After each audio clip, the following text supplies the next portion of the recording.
I was curious because, like, I guess this show is pretty graphic. You know, there's a lot of nudity in it. Does that ever get weird? Like, just for example, like your scene with Brienne, and like she stands up. I was always curious if like they block out anything, or is that Not just weird at all. Not weird at all. It's just, yeah, it got really weird. But you cover yourself. I mean,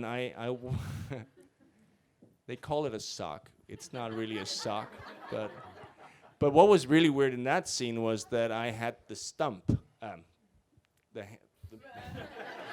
had like an artificial limb, so I was covered here. This is so, thank you for that question. I was covered here, and then I was wearing, on my arm, my own arm, I was wearing a green sock, and then here I had this thing sticking out, which was, it's always just weird being naked in front of anyone who isn't your wife, in my case. But then at the same time, I mean,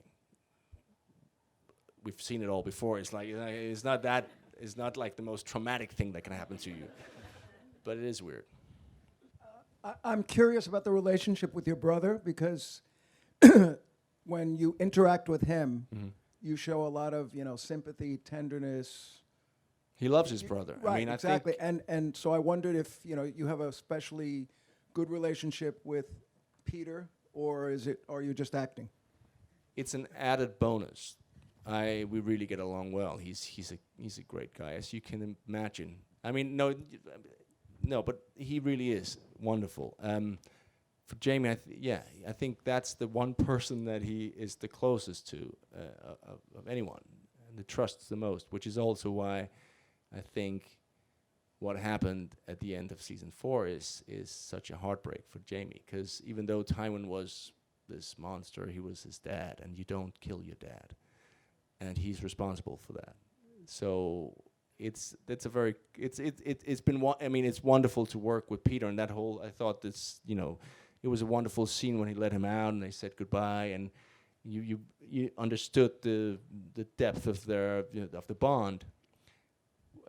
Which is great, because now he's just, I don't know, I hope they meet again, because it's going to be an interesting meeting. Hi. For me, I think it was a really good experience in season 4, like how many layers there were to Jaime with their relationship with Brienne. How was that for you as an actor, and working together with somebody else to like have such a huge change, I guess, or like evolution? I mean, as first a of all, person? Gwendolyn Christie is wonderful as Brienne, and she brings she brings so much to this character, which is just brilliant. And then of course there's these opposites that meet, and then to begin, I mean, it was just a great arc, because to begin with they just despise each other, and they have no respect, and then of course through this journey they realize they are maybe a lot more alike than they thought, and kindred spirits, and there is definitely an emotional connection that for Jaime he's never had with anyone, outside his family. And it's funny, because you sense from a lot of people that I've had so many questions about, do you think would they end up together? Would that be? No. But I've had a lot of that, and I understand it, because you would be nice with a happy ending, or just the one, because they would be great together. I agree. Like from the outside, that would be a good couple.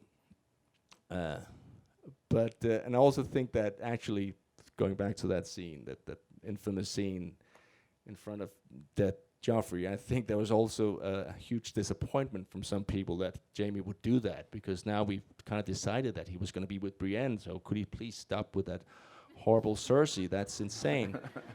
But he says it himself. We human beings, we're complicated, and he says it to I think it's to Brienne, when he says we don't get to choose who we love. We sometimes it would be easier if we could just not love Cersei. Hi there. So it seems like every time Jaime, it reminded me of the scene where Joffrey's going through the record of the Kingsguard, and they get to Jaime's page, and it's relatively short. It seems like every chance he's had for glory, the fight with Ned Stark when one of the Gold Cloaks cripples him, the fight with Robb and his armies, we've never seen Jaime win. Where do you think Jaime's greatest regret in these opportunities to have glory is? Where is that one fight that Jaime wanted more than any other? Well,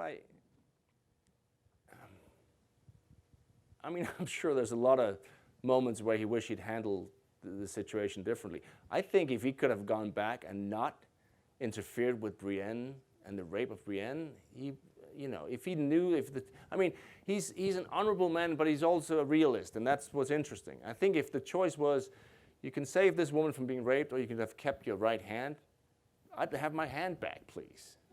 But I know it sounds horrible, but I think that's what I like about him is also there's an honesty, because he would say that openly, and most people would think it, and they would do it but he would say, well, that's the case, because I'm a realist. This doesn't make sense for me I can't, it's so hard for him now to protect his family, because what used to be, he always knew that when he went into a situation, people would fear him. Nobody fears this guy anymore. And so, but you're right, he has to reevaluate, he has to find a new identity, and he's now the Lord Commander of the Kingsguard, which he's very serious about. I love the character. He's complicated, he's very human. But I wish I could say more, but I think some of there will be, I think the storyline this season is very much about what you just asked. One thing I find interesting about that question is the fact the show does generate those kinds of questions, those kind of intense, detailed questions about the plot, motivations, characters. Have you been able to identify on the just show? One thing now, I just remembered something interesting. But that thing about one of the characteristics about Jaime is that he acts. He acts and he doesn't really think it through. So my point before was, now if he'd had time, he wouldn't have probably saved Brienne. And if he'd really thought about it, he probably wouldn't have jumped into that bear pit. He probably wouldn't have saved Tyrion. He probably would, all those things, but that's his nature. And I think he wants to spend more time. He wants to be clever. He wants to do the right thing all the time, and more so than ever in this coming season. Does that pay off? Good deeds, do they pay off in Game of Thrones? Who knows? But you'll wait and see. What do you think about this show generates that kind of intense, sort of specific, detailed fan interest? Have you been able to figure out what, because there are other shows on TV that are popular, they don't necessarily generate this kind of intense, loyal, detailed, involved fan following? I think there are other shows, and I think one of the great things, there are so many. I was watching Louis last night, the season premiere. I'm such a fan of that show, and what I love about it is that he's a guy. It's complicated. He's not right, not wrong. It's like it's the human experience. And then I think all these shows like Breaking Bad was amazing as well, where nothing's black or white. You explore what does it mean to be a human being, and even though we have the dragons, we have the supernatural world, we have all these things at the core of this show, it's human beings trying to navigate this existence of ours, and that is interesting because we find ourselves interesting. We're human beings, and I think that's why there's a lot of discussion. That, and then of course, there's the whole thing that you have the source material. You can go to the books, and they're so rich, and there's so much in there that, that's interesting to discuss.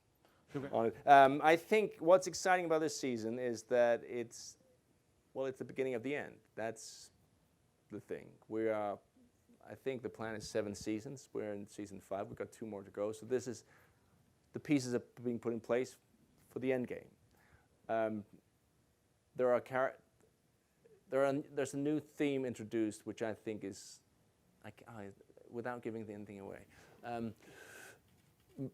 2 of the major characters meet, which is gonna be really interesting for everyone. And then I think the show is famous for surprising deaths, and this season is no exception. Well, on that ominous note, Nikolaj Coster-Waldau, thanks a lot for coming to the Wall Street Journal. Thank you.